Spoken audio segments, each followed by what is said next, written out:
Thank you very much, ladies and gentlemen, the people of South Africa, Africa, and the world for tuning in. My name is Titus Tungo Erikozaramsengo Natsoleka. We're coming to you from Winima Digizela Mandela House here in Johannesburg. And today we're joined by Nkulwa Munula, Advocate Dali Mpofu. Thank you very much for coming through. Welcome.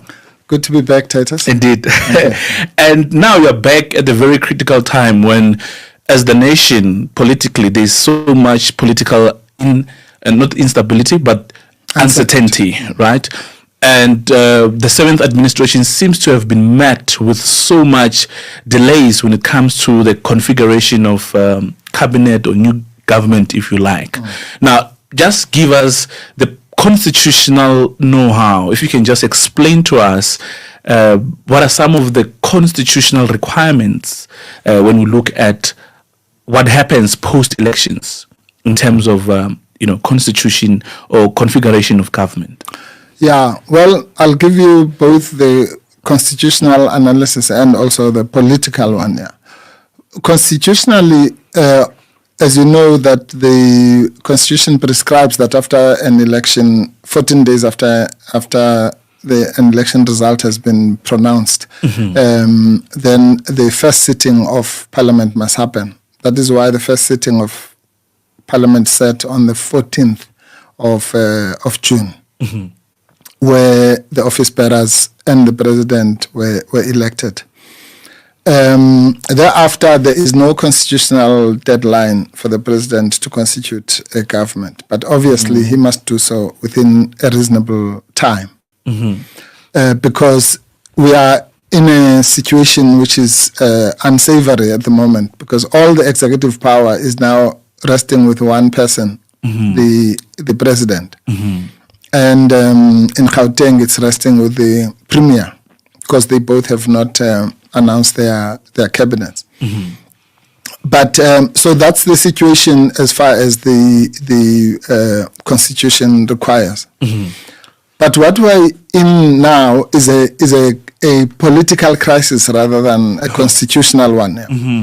In that the reason why, for the first time, the cabinet is normally announced within 48 hours or so. I think in 2019 it was an exception, it was after 2 or 3 days. Yeah. But the reason why there's a crisis now is because the ANC lost the elections badly, and that's a reality which I think they have not yet understood, that they've actually lost the election in a bad way. I mean, in the recalculation that has been done is now that they had 39%. But whether it's 39% or 40%, that's it's a massacre. And that's the reality. Now, the ANC wants us to believe through propaganda that they are still in charge, but they're not. The people who are in charge now is the DA. And that's what believe. Yes, hard to believe, yeah. And it is through the making of the ANC, which has taken the power, political power, and the trust of the people back to forces that represent apartheid, such as the DA and the Freedom Front. And I can assure you, more than half of the people who voted for the ANC never dreamt that that is what they were voting for, that they were voting for the return of the of power to the DA and Freedom Front, the forces that still represent people who were captains of apartheid. I'm not talking about a generation. I'm talking about people who were participants and who voted for apartheid several times. The National Party that brutally murdered our people. All those people who were torturing people and killing detainees are now being given power back by the ANC. So that's the crisis. And the political crisis is that the ANC knows that this is a sellout position, and it cannot even be bought by its own constituency and voters. And the most important thing is that this deal is not about the ANC. You see, that's the issue. This deal is about Ramaphosa. The DA made it clear 2 years before the election that it was prepared to work for or with the ANC, Ramaphosa's ANC. They actually use that term, Ramaphosa's ANC. People think that term came from former President Jacob Zuma. It actually came from Helen Zille, because she was saying we can work with Ramaphosa's ANC. That's why before they even had a deal, the first thing they did was to vote for Ramaphosa as the president, because they wanted to have a guarantee, not have a deal, and then the next thing you put somebody else there, and the very basis of the deal will have been undermined. So if I was a member of the ANC, I would be concerned about that, because Ramaphosa is in his last term, both in the ANC and in the government, and anything can happen. God forbid if he's hit by the proverbial bus tomorrow. It means that the deal, the basis, the fundamental basis of the deal, which is surrounded by a single individual, will fall apart. I'm quite sure if something like that happened, if Ramaphosa said tomorrow I'm resigning or whatever, then the DA would pull out of the deal. So you can't have a political solution that is centered around one person who is the darling of the so-called markets, or a darling of big business and the funders, and the darling of the forces that represent apartheid. So that deal is going to collapse. It is fragile, it is senseless, it is politically bankrupt, and it is actually, it doesn't make sense for anyone who really cares about the ANC. Yeah, and DA, just prior to the elections, they have been against the EFF ANC coalition. Yes. And they've been pushing what they termed multi-party and the Moonshot Pact. But now one wonders, why are they abandoning their very own and choosing the ANC, which they said they wouldn't, in fact, advocate for the EFF ANC coalition. But now they are forming this coalition as if it's a smoke screen. It comes as a GNU, but it's actually a coalition between the ANC and the DA. Why do you think the DA has abandoned its Moonshot Pact? No, that's a very good question. Firstly, the whole Moonshot Pact thing was just a gimmick. It was a gimmick to scare the right wing about the so-called doomsday coalition between the EFF and the ANC. And then once MK was announced, the doomsday coalition now was expanded to ANC, EFF, and MK. In other words, black people. So you must just be scared of any getting together of black people. So that was used. It worked for the DA because the DA, remember, had lost 4 seats in the previous election to the right wing, to the ultra-right racist Afro-Forum type of people. Your Freedom Front Plus. Freedom Front Plus, So that scare tactic worked because something that the media doesn't tell you is that the DA in this election regained those 4 seats. From the Freedom Front Plus had 10 seats. It now has 6. So the DA, by using the Swartgevaar tactics, regained those 4 seats. Having regained those 4 seats, it then changed tune and then say, all of a sudden, the ANC is no longer part of Doomsday now. It's hugs and kisses. Yeah. And so that was always part of the plan. So if you unpack and analyze the situation, all that has happened now is that the ANC has joined the Moonshot Pact. In essence, which was the plan, the original plan. So all this, they were hoodwinking, trying to consolidate their base so that then they take the right-wing base into the right wing of the ANC and then consolidate, which is what has happened. But let me tell you the stupidity, political stupidity of that decision on the part of the ANC. Now, the ANC has, since the formation of the EFF, the ANC has lost electorally, has been in permanent decline, right? It is because the EFF was assaulting, body blows literally, onto the ANC over the past 10 years. As we speak now, the ANC, in the last local government election, I think only won 2 metros. So the urban base and the young voters base has been eaten away by the EFF. And now, what happened with the introduction of the MK party is that they also lost heavily even the rural base and also some of the urban base. And therefore, they are losing out to what is considered in ANC terms to be their left forces, the radical forces, representing economic freedom in our lifetime or radical economic transformation. Yeah. Now, here's the stupidity. Oh, yeah. Now, look, think about yourself. If you are in a car accident or whatever, and then you've lost your left arm and it's broken, it's bleeding, but you go and put the plaster of Paris on the right-hand side, which is fine. That's what they're doing. Yeah. Instead of trying to close the left where they have been bleeding for 10 years, they are going to consolidate with the right wing. But the DA has got nothing, no influence whatsoever on the ANC constituency. The DA has been hovering around the same 20% mark, which is its saturation point. So forget about the sell-out issue. Just at a selfish political level, why would you then go and close the flank that is unaffected, but leave where you are most vulnerable open? Because what is going to happen is that if there are still any revolutionaries in the ANC, they will obviously gravitate now towards the progressive side, because they can no longer stand, being associated with the forces of apartheid, and so will the electorate.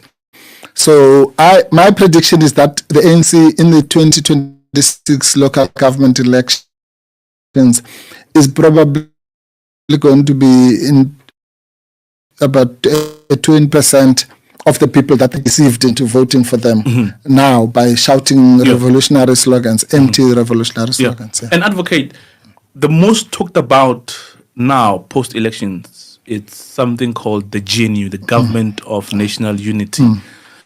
And you have been there in 1994. You witnessed the GNU at the time. Yes. When you analyze the current so-called GNU, what are the legal are there political and legal processes, if any? What are those processes? And would you say these processes have been followed to the latter? Because now we're almost at a crossroad. There's GNU, but now 7 days later, there is no cabinet. We don't know who Ramaphosa is consulting. But now, what is the process of forming a GNU? And would you say that process has been followed?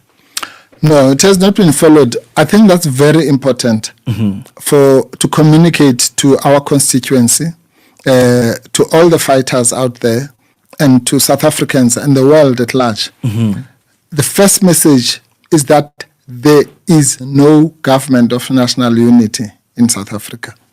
It's a gimmick, it's a trick. There's no government of national unity, either politically, legally, or even logically. There is no such thing. The so-called GNU was a trick used by the ANC.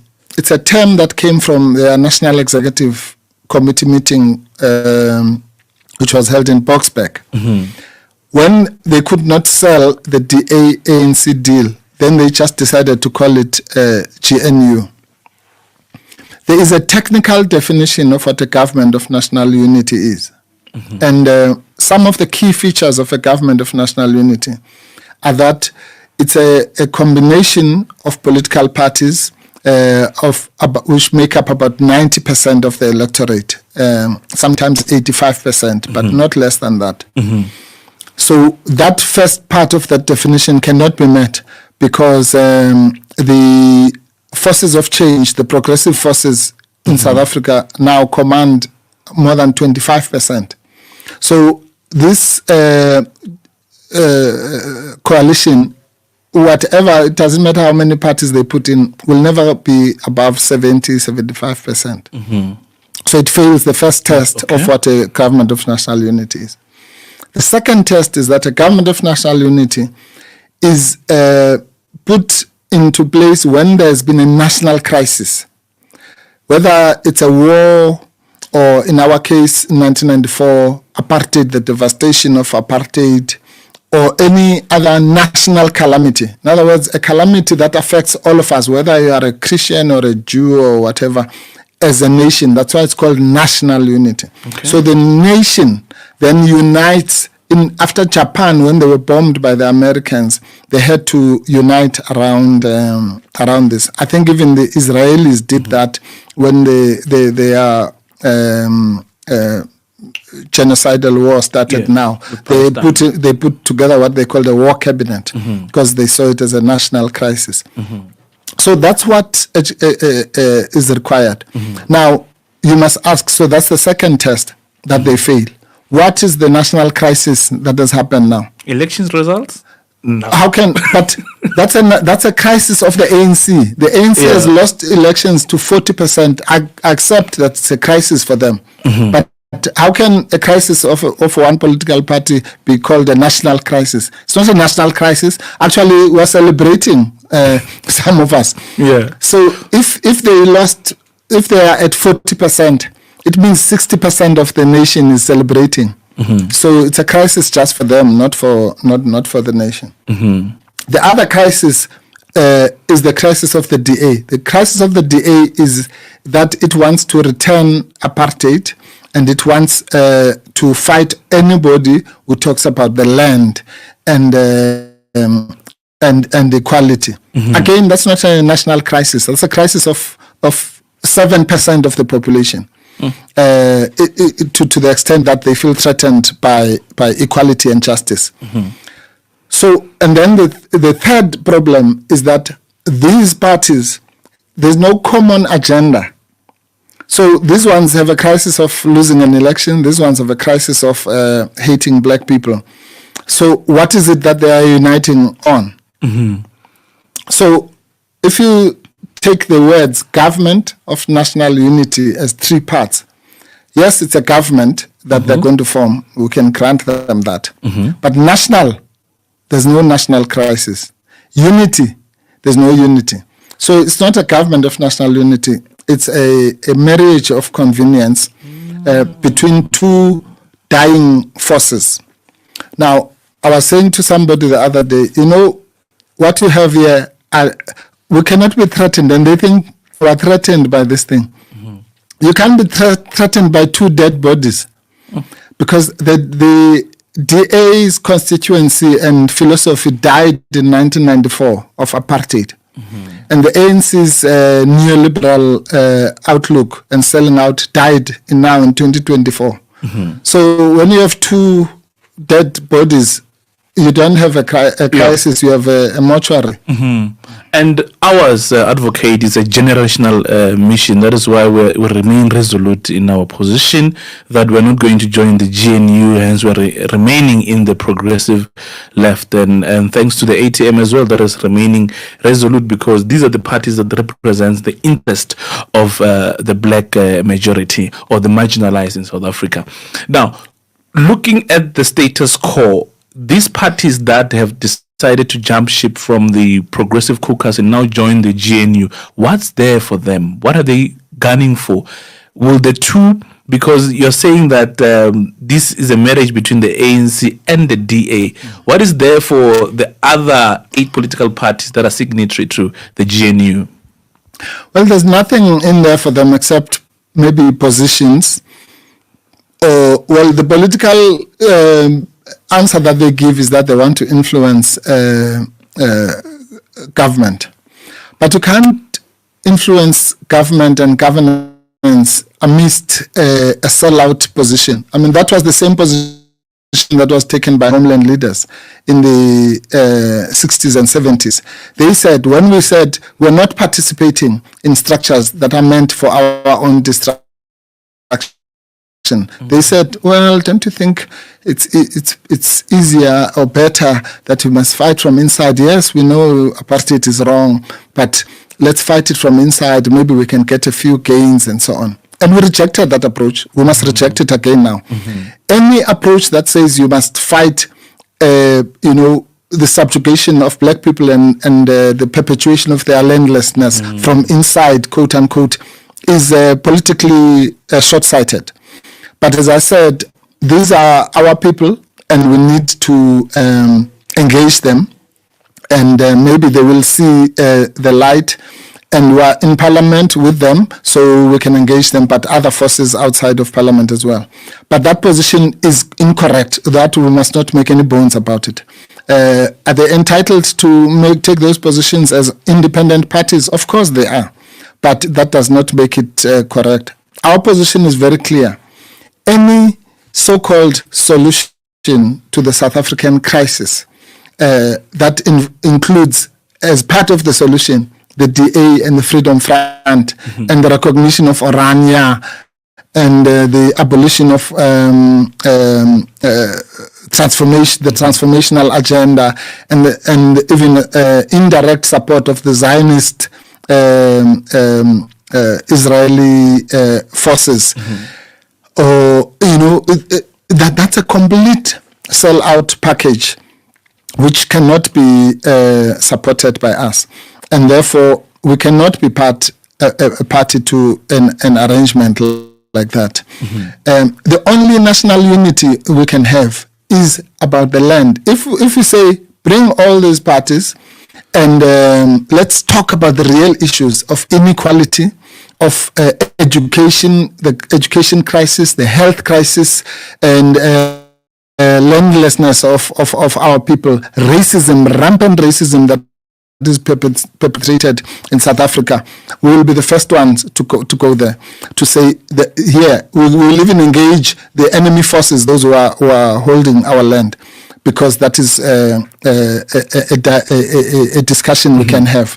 But we can't be sitting in a cabinet with people whose mission is to ensure that the sins of the past 372 years are perpetrated. What's the point of that? Yeah, perpetuation of white supremacy, and that Absolutely. cannot be allowed in this democratic dispensation. Yes, and they're harboring racists even in their ranks now, and justifying that kind of racism. Yeah. What they're doing what the ANC is doing with Ramaphosa is to open the wounds of apartheid in our people by, force-feeding us with these racists that we must now look at on television every day as our leaders. Yeah. That's nonsense. Yeah. Is it too late for the ANC to come back to its senses, to try and heal the divisions of the past and now join forces with the progressive left caucus, or rather the progressive leftist political parties? Is it too late,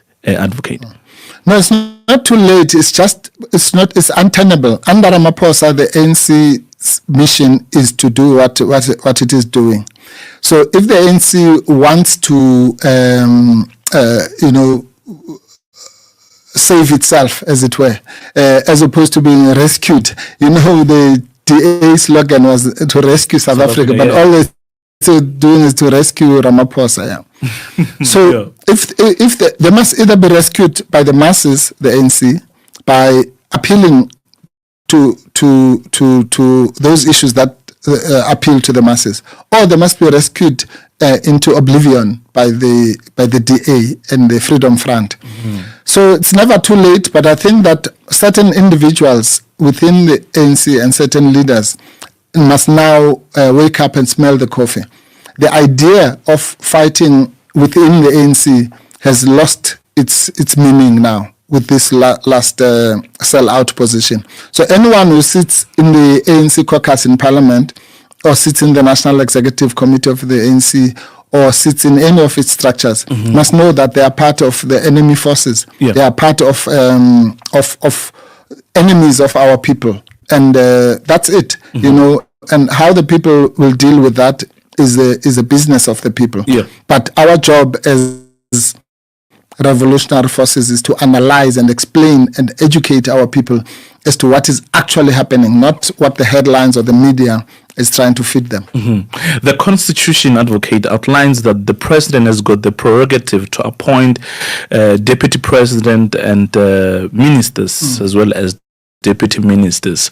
But now, why is Ramaphosa not exercising his prerogative to appoint? What makes it so difficult? Are there any limitations at all when it comes to the president exercising his prerogative? No, again, we have to separate between the legal and constitutional and the political. There are no legal or constitutional impediments to Ramaphosa appointing his cabinet. He can do it tomorrow or in the next 5 minutes. And he can actually, in terms of the constitution, he can appoint anyone. He can appoint 100% ANC cabinet or 100% DA cabinet if he wants. So that's the legal side. It's very clear. But there are political impediments to what he's doing because he's not the president as envisaged. In the constitution, when it talks about the president having a free hand to appoint cabinet, it almost assumes a cabinet, a president who's got proper political power. Now, Ramaphosa, despite the postulations and swearing in, is a limping president because he's there with a 40% mandate. And therefore, he cannot do whatever he likes, even if the constitution says he can do whatever he likes. So one hand is free, but his other hand is shackled to the DA. And that's what Helen Zille has been reminding him of, to say, look, you might have the so-called prerogative, but remember that you've signed an agreement that says this is how you're going to appoint a cabinet. And that's why it's debatable as to whether that agreement is legal or constitutional itself, because that so-called SOI is now shackling taking away the constitutional powers of the president. And that is the kind of deal, well, if you send Mbalula to sign deals for you, that's what you get. Yeah. So people must not confuse the constitutional free hand that the president has with the shackled political situation in which they have imprisoned themselves with the DA. So what is the way forward now? When is the president going to appoint his cabinet? Because now with this statement of intent, if you go through the statement of intent, I think it's section 19, clause 19, it talks about the political parties that are signatory to the GNU representing 60% that they will have to agree on sufficient consensus.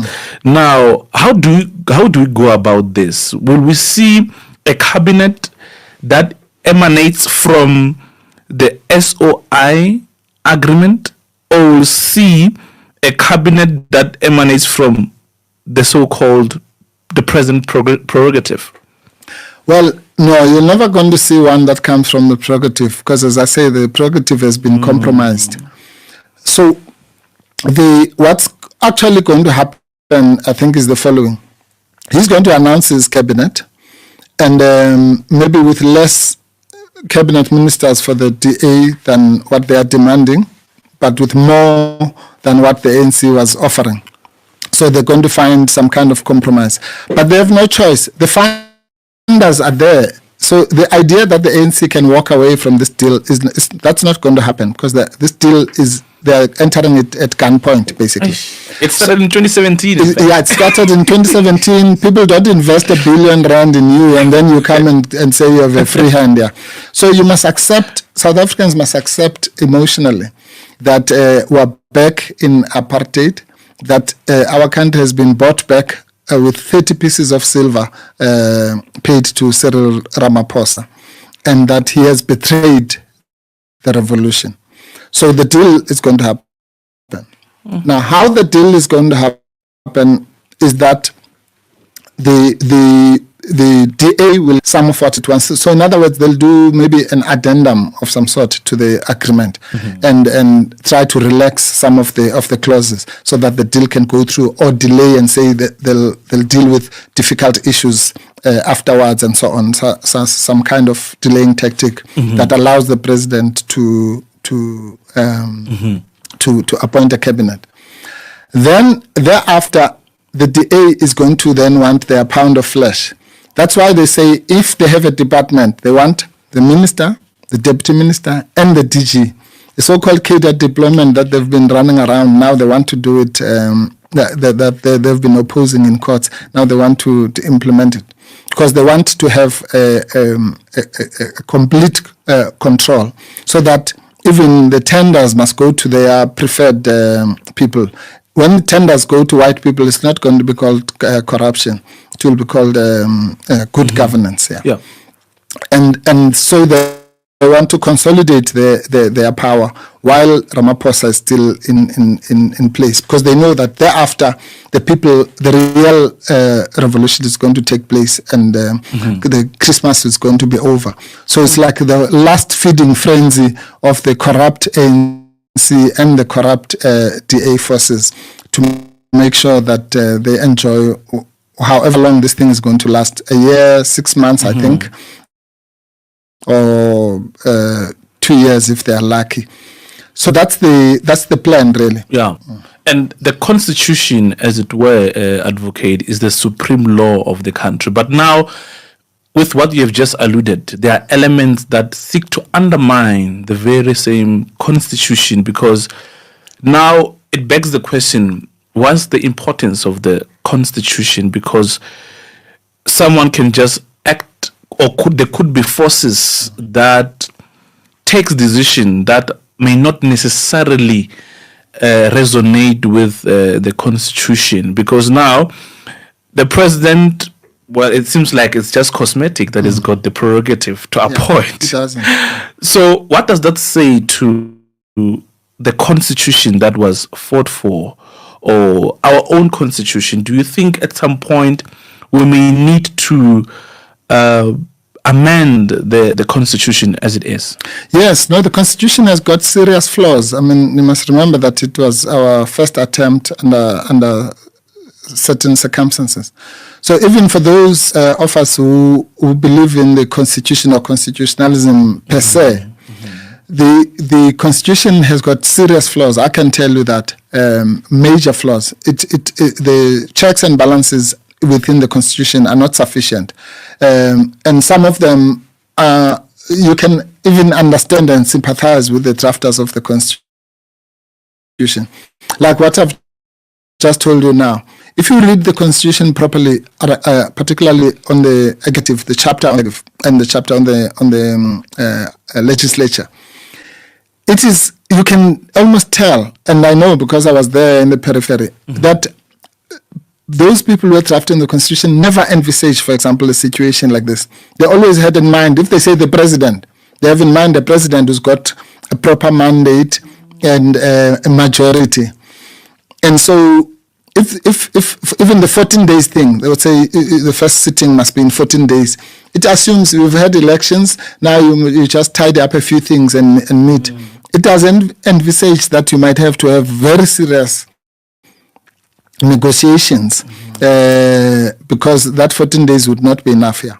So there are many, the list is endless. The constitution, and also remember, the constitution is part of the system. If you use proper revolutionary theory, the state, the apparatus of the state includes the legislature, the judiciary, and the executive, even in liberal theory for that matter. But from a revolutionary point of view, when you talk about the forces that must abolish the apparatus of the state, you mean all those forces. So the courts, in terms of the current dispensation, are the custodians of the constitution.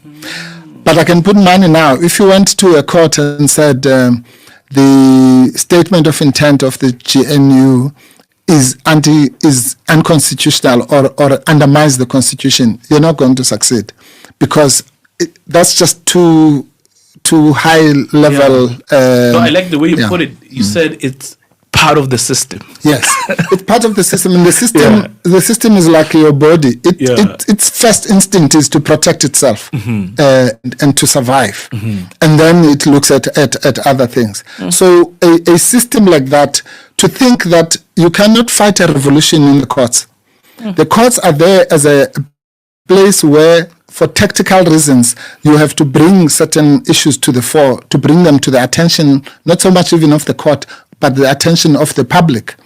And it's a terrain, if you look at it like that, then it's a terrain of struggle in that sense, because it's a space that is open, a peaceful space where you can articulate certain positions, just like you do with Parliament. Parliament is also not a terrain of revolution. It's a place where you are able to speak and educate the masses. The revolution is not going to be won in the courts or in Parliament. The revolution is going to be won in the streets, in action, deliberate action, challenging the status quo by our people, by whatever means necessary. And to the extent that there are legal ways to do that, then it must be done within those legal ways. But that's what we're involved with. We're not involved is, when we say it's a generational mission, we mean that it's not something about this election or the next election or the other. It's a mission to reverse what has happened over centuries, and the gains are already being made. I sent a message which says that in 2013, when the EFF was formed, there was no voice in that parliament that represents fundamental change, real, total economic liberation. 2014, we managed to get to 6%. Now you have this, what you've called the Progressive Caucus, which represent more than 25%, more than 100 seats. So it might not look like it to the naked eye, but actually the forces of real change are gaining traction. If within 10 years we've made so much strides here. And ours is to intensify the fight. And as you intensify the forces of revolution, the forces of reaction, the reactionary forces are also consolidating. That's why you have the DA-ANC coalition sponsored by white capital, so that they can counter this. And that's why this side is called the Doomsday Coalition. And in time, Doomsday Coalition, compared to what they used to call us in the 60s and 70s, of terrorists and all sorts of things. So those appellations should not discourage. In fact, they should make us proud. Because to be insulted by fools means that you're doing the right thing. You're on track.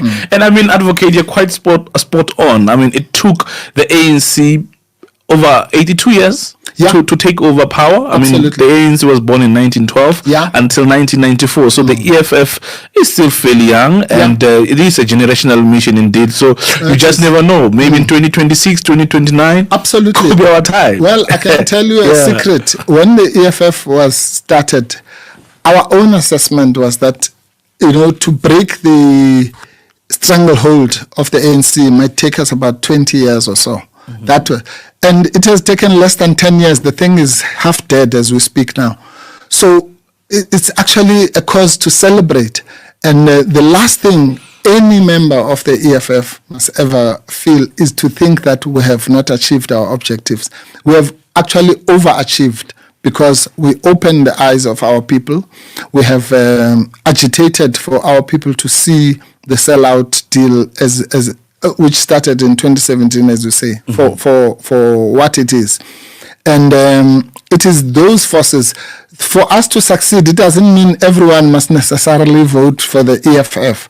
As long as people know that we are being sold out here, which route they use to fight that is up to them. And that's the fundamental mistake that the ANC has done, by the way. You see, if you want to change society, you should say, what is in the best interest of the people? That's the first thing. And then secondly, what is in the best interest of your own organization or movement and so on. And that's the approach that we've always taken as the EFF. The ANC, this Ramaphosa one, does the exact opposite. Yeah. They start by saying what is in the best interest of the ANC. And then they think, okay, and I can even sympathize with them. Maybe it's not in the best interest of the ANC to collaborate with the EFF and other progressive forces because they think we will outshine them. Mm-hmm. And then only after that they think, I don't even know if they go to the second question of what's in the best interest of the people. Mm-hmm. And that struggle is always going to be short-lived because you can't have you can't be guided by your selfish interest as an organization at the expense of the people, which is what they've done with the sellout deal there. Yeah, and MKP believes that the elections aren't free and fair, and they would want a rerun of elections. What's your standpoint? Well, I can't comment on that because I might be involved in some of the legal challenges. Okay. What I can tell you generally is that the Constitution allows for a situation where if the elections are set aside for whatever reason, there are many reasons why elections might be set aside. If the elections are set aside, the Constitution prescribes that fresh elections must be held within 90 days of that court order. And so there are various challenges to the elections now by the ATM, by the MK party, by some of the smaller parties. Mm-hmm. So those challenges will either be successful or unsuccessful. If they are unsuccessful, well, that's the end of it. If they are successful, then the Constitution prescribes that there should be elections within 90 days. Mm-hmm. And election challenges are not something new. Mm-hmm. It's just that in this country, sometimes again, some of these institutions, take it personally when you exercise your constitutional rights. But elections have been challenged. I was involved in an election challenge in Zimbabwe. The court there in Zimbabwe listened to us. They did not annul the elections as we expected. Mm-hmm. You could even tell it even when you were in the courtroom. But they entertained it. In Kenya, there was the same election challenges. In the US, it happens even with state elections that elections are challenged, sometimes successfully, sometimes unsuccessfully. Mm-hmm. So there's nothing, abhorrent about challenging the outcome of elections or anything of a football match or whatever, if you're not happy about the way that it was conducted. Yeah. Mm-hmm. And now the president has not appointed the cabinet. Is there any time frame at all as to what time or when is supposed to announce his cabinet? And if not, what is going to happen if he further delays the appointment of cabinet when it comes to the issues of budget approval in ministries and departments? No, as I said, there's no time frame, mm-hmm. but it's something that must obviously be done as soon as possible. My own prediction is that it's going to be done within the next week or so, because as I say, it's not as if they are seriously reconsidering. It's just a question of how to structure the sellout mm-hmm. deal, but the sellout deal is going to go through. Yeah. So it's all about positions now. Mm-hmm. It's about Kamina Gawena. Yeah. You take this, you take that. Yeah.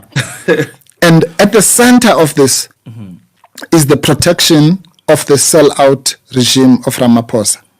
That is why the DA was prepared, because the one thing that the ANC was not prepared to do was to give away the presidency, because that's what the whole deal is about, mm-hmm. and the speaker. Why? Because the Speaker of Parliament is the person who decides on the impeachment processes of the president. Mm-hmm. So I think that's what they decided, that, look, we can lose everything. We can even give away the whole cabinet. Mm-hmm. But we must have the president and the speaker. And that is why the DA then gave in. The DA voted. Mm-hmm. You saw it with your own eyes. The people voting in parliament, the DA voted for Ramaphosa. and the DA voted for Thoko Didiza. So that is the big protection of Ramaphosa, to make sure that if there's an impeachment or a vote of no confidence, the Speaker must not allow for a secret ballot, for example, because they don't trust even some of the ANC cadres who are there. So that was the most important thing for the entire deal. That's why that was done without any problems. And we must take our hats off to the EFF, because that deal was supposed to be done in a hush-hush way. And, after 2 hours, they vote for the president and the speaker. But the EFF made sure that we contest each and every position, so that the masses must see that the speaker is being voted for by the DA and Freedom Front, and the president is being voted for by the DA and Freedom Front, and the DA deputy speaker was voted for by the ANC people. So the sell-out deal is now official. It's there. The masses have seen for themselves. If we had allowed those people to go into office unopposed, then they would have said, well, they won. We don't know. It's a secret ballot and so on. But now we know. What would happen if, or rather, let me rephrase this question. Now, let's advocate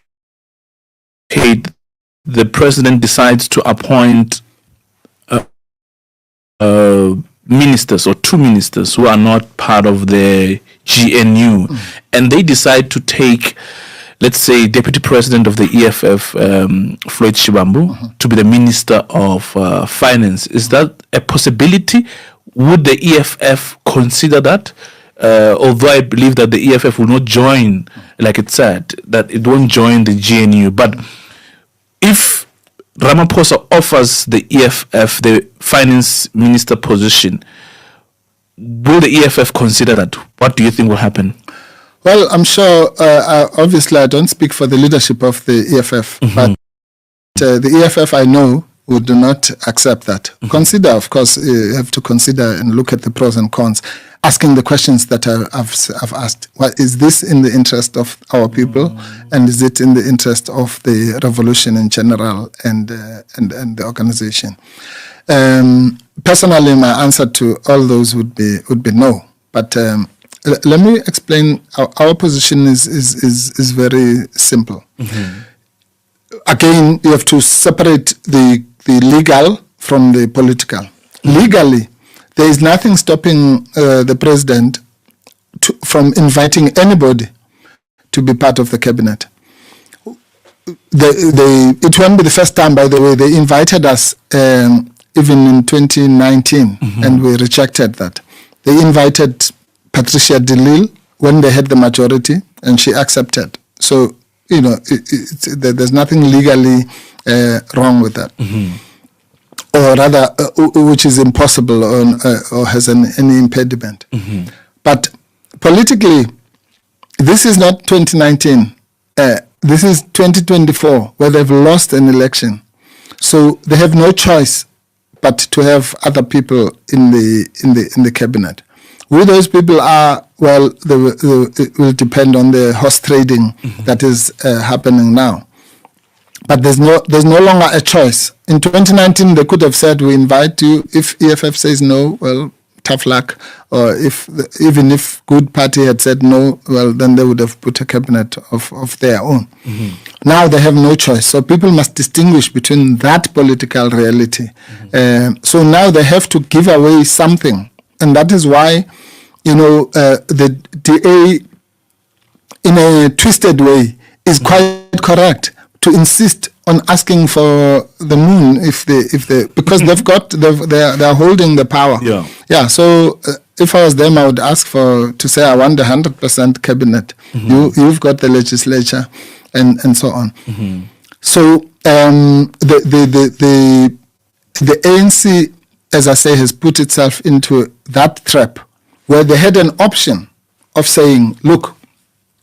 And this would have been, if I was in the ANC, what I would have advised is to say, look, you have the EFF, you have the MK Party, UDM, and other, even PAC, breakaway parties from from the ANC. We are now in a situation where we're in a crisis, we're dying, we're on our deathbed. Isn't it better to have what I call a family meeting and see if we can't revive? And that doesn't mean collapsing the other organizations or anything, but some kind of united force that will take the struggle, at another level. If you have to compromise on issues of land or even on issues of leadership, who's the leader, whatever these other organizations ask for, then you can negotiate that. That's what they should have done.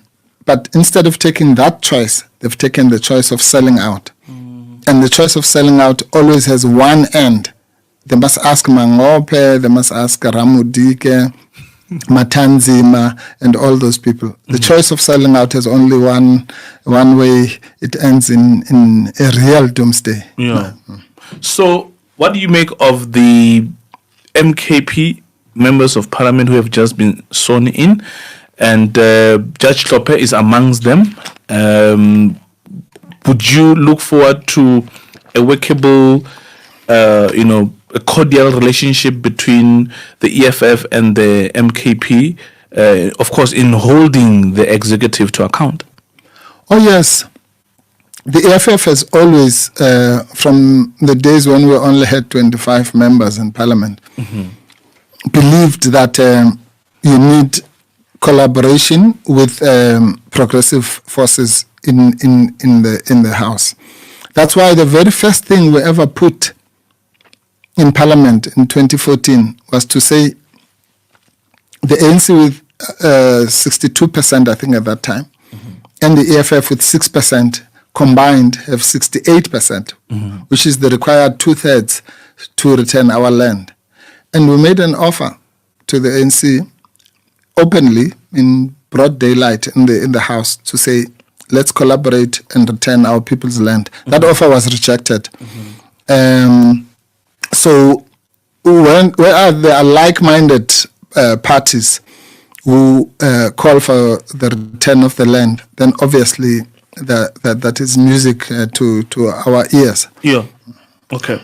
So as we wrap up, Advocate, what should South Africans expect from the EFF in the next 5 years when we are back in Parliament, and what will be the role of the EFF going forward in these 5 years with the election outcome, that is? Well, if our quest for liberation was what we call the Comrades Marathon, I would say we are now on the last rise. So, as you would say to a